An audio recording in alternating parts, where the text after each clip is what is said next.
안녕하세요. 복수복수 채널의 박은복입니다. 지난번에는 축구가 브라질에서 어떤 의미를 갖는지에 대해 알아보았습니다. 이번에는 축구를 통해 본 브라질 사회와 문화의 특징에 대해 알아보도록 하겠습니다. 첫째, 인종 문제입니다. 보다 정확히 말하면 인종차별에 따른 사회적, 제도적 문제가 아직 큰 나라라는 것입니다. 우선 브라질 대표 선수들의 피부색을 보면 절대 다수는 혼혈 아니면 흑인입니다. 왜 그럴까요? 아시다시피 브라질은 혼혈 국가입니다.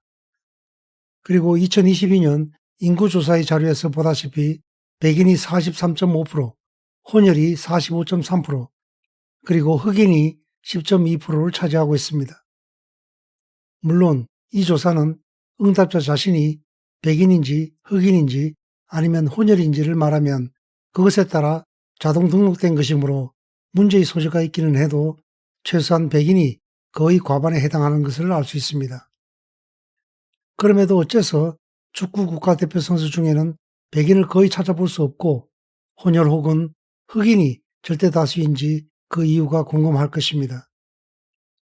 그 이유는 우선 백인과 흑인을 비교하면 흑인의 근육이 더 높은 탄력성을 보여준다고 합니다.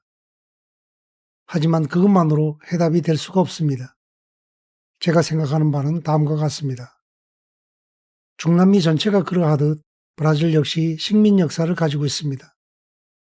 유럽 백인인 포르투갈로부터 독립한 것이 1822년이니까 200년이 조금 넘었습니다. 하지만 백인이 300년 이상 지배한 나라이다 보니 거의 모든 사회 시스템이 백인들 위주로 만들어졌습니다.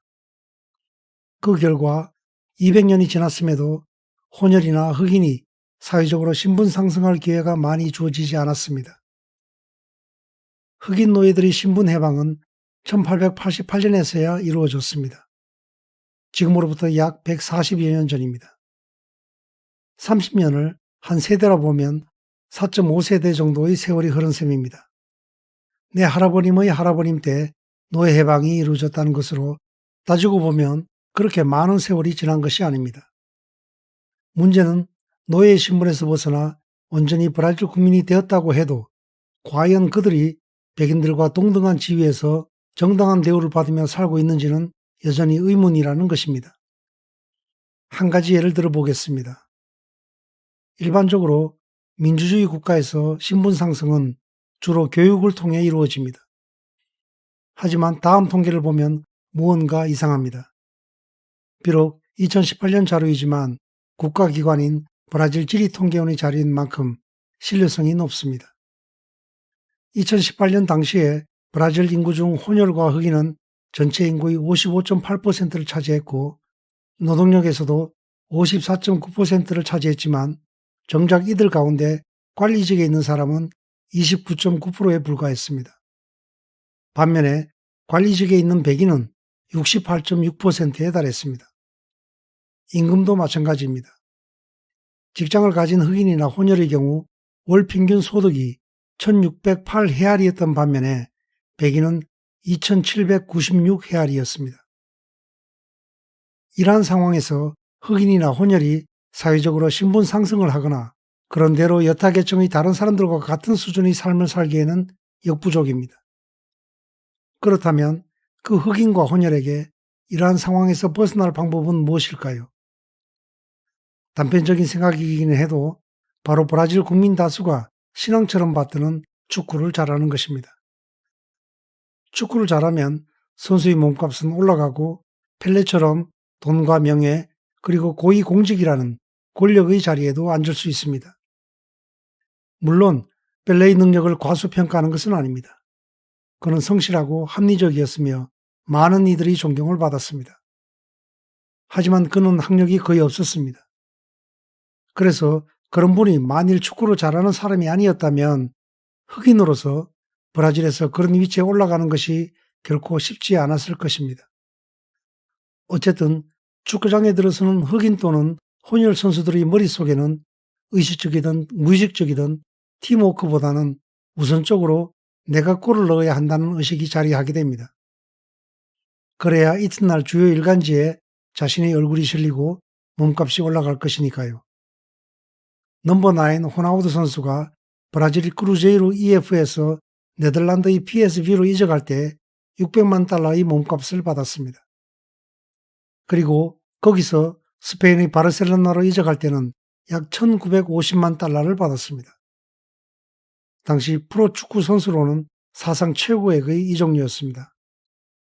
즉 브라질 축구가 팀워크보다는 개인기 위주의 축구로 흐르는 이유는 비록 무의식적이라 해도 백인에 비해 사회적 신분 상승의 길이 많이 좁은 흑인과 혼혈에게는 축구를 잘하는 것이 그들에겐 탈출구로 인식되고 있기 때문입니다.